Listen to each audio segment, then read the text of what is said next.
A man cuts a hole in reality, walks through it every single day, and comes out the other side remembering nothing. That's the pitch of Severance in one sentence, and somehow after 2 seasons it still doesn't feel like enough of an explanation. If you've been refreshing Reddit threads since March of last year hoping for a scrap of Season 3 news, I've got a mix of good news and news that will test your patience even further. Because Apple TV just broke its silence, and what they said might be the most revealing thing anyone has said about this show since the finale aired. Let's get into it. Apple TV's head of programming, a guy named Matt Chernis, sat down with Variety recently, and buried in a conversation about the network's whole slate, he dropped a line about Severance that fans immediately picked apart word by word. Here's roughly what he said. There's no release date locked in yet. Production is getting close. He's read most of Season 3's scripts already. And then the part everyone latched onto. He said the story, quote, even gets bigger from those epic first 2 seasons. Bigger. That's the word doing all the heavy lifting in that sentence. And if you know this show, you know that word is not thrown around lightly.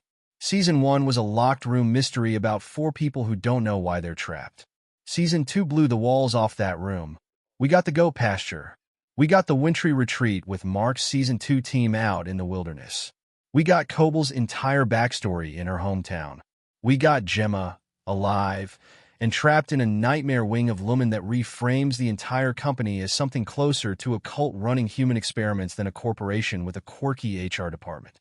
So when a guy who has actually read the scripts tells you it gets bigger than that, you have to sit with what that could possibly mean. Quick refresher, because it's been over a year since that finale, and honestly, some of the details get fuzzy even for people who watched it 3 times.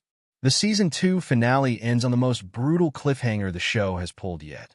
Mark's innie, the version of him that only exists inside Lumon's walls, is given a choice. Reunite with Gemma, his Audi's actual wife, who he was told was dead and just discovered very much alive, or run through the halls with Helly, the woman his innie self has fallen for, someone his Audi has never even met. He chooses Helly. He chooses to stay severed. He chooses the version of his life that only exists between 9 and 5, fully aware that outside those walls, his real wife is waiting for a rescue that isn't coming, at least not yet. At the same time, the Cold Harbor Project, this mysterious initiative Lumon has been building toward for the entire show, gets derailed. We still don't know exactly what Cold Harbor was supposed to do. We know it involves Gemma. We know it involves some kind of psychological engineering tied to grief and trauma. And we know Mark's decision just threw a wrench into whatever endgame Lumon had planned. That's a lot of unresolved plot sitting there for over a year. So naturally, the internet has not been quiet about it. Here's where I want to add some context, because there's been a lot of movement behind the scenes that hasn't gotten nearly enough attention. First, ownership. Apple TV didn't just renew Severance, they bought it outright. The show was previously owned by a production company called Fifth Season, and earlier this year Apple acquired the full intellectual property and production rights. That's a bigger deal than it sounds. It means Apple now controls budgeting, scheduling, and creative direction directly, without a middleman studio in the mix. Some analysts think that's part of why production has moved forward the way it has recently. Others think it opens the door to spin-offs, prequels, maybe even versions of the show adapted for other countries, similar to what happened with Squid Game after it blew up. Second, filming. According to recent production listings, Season 3 is shooting under the working title Buffalo, filming in New York from early July through the start of December this year. Adam Scott, Britt Lower, and John Turturro are all attached to that shoot.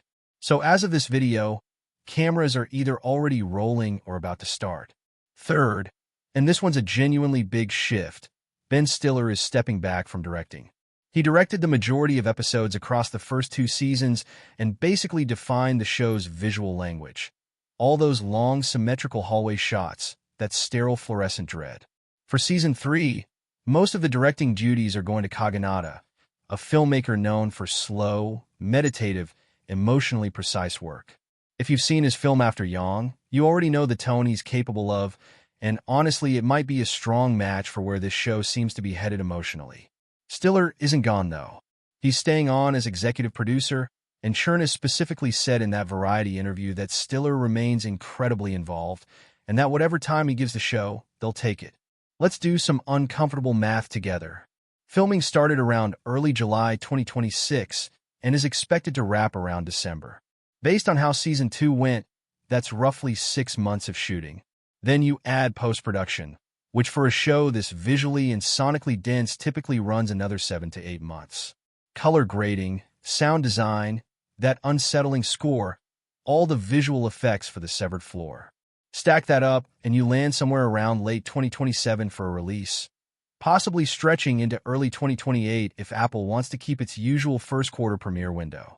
For context, Season 2 took almost exactly 3 years to arrive after Season 1. If this math holds, Season 3 lands around 2 years and 8 months after Season 2. So yes, it's technically faster. It is also, by any normal definition, still an extremely long wait. Adam Scott has talked about this gap publicly too.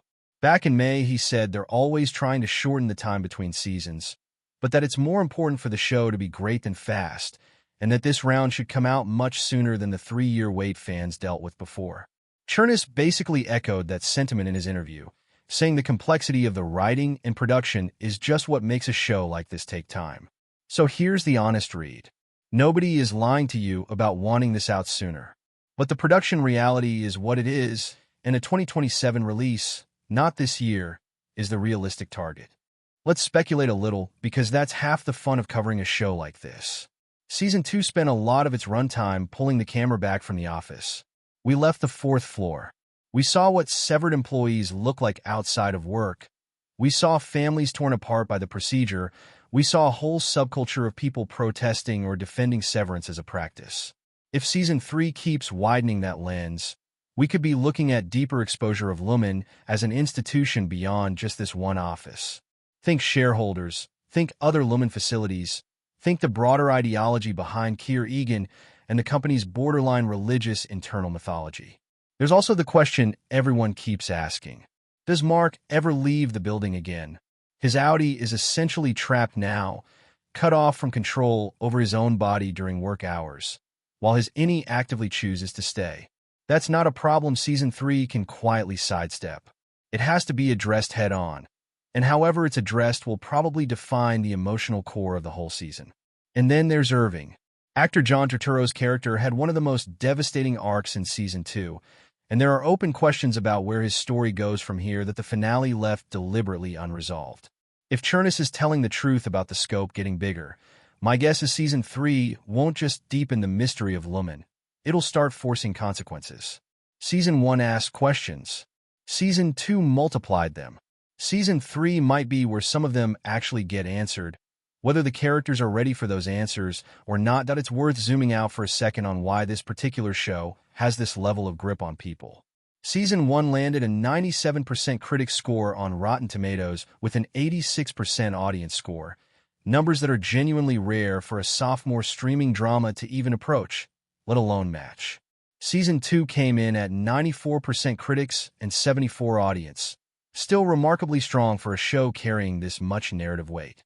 It became the most watched series in Apple TV's entire history, a title it only recently lost to Vince Gilligan's new show Pluribus.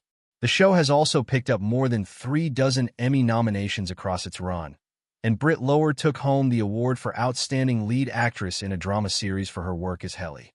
That's not just a critically acclaimed niche show anymore. That's a genuine cultural event every time a new season drops, and Apple knows it. Which is probably part of why they're being so careful and so quiet about the timeline. They'd rather underpromise on the date than rush something that dilutes what made the first 2 seasons work. Here's where things actually stand as of this video. No confirmed release date. Filming is underway or about to be as we speak. Kaganada is taking over most of the directing chair from Ben Stiller, who's staying on as an executive producer. Apple now owns the show outright after acquiring it from 5th Season, which could open the door to spin-offs down the line. And based on the production timeline, a realistic release window sits somewhere in late 2027, possibly slipping into early 2028.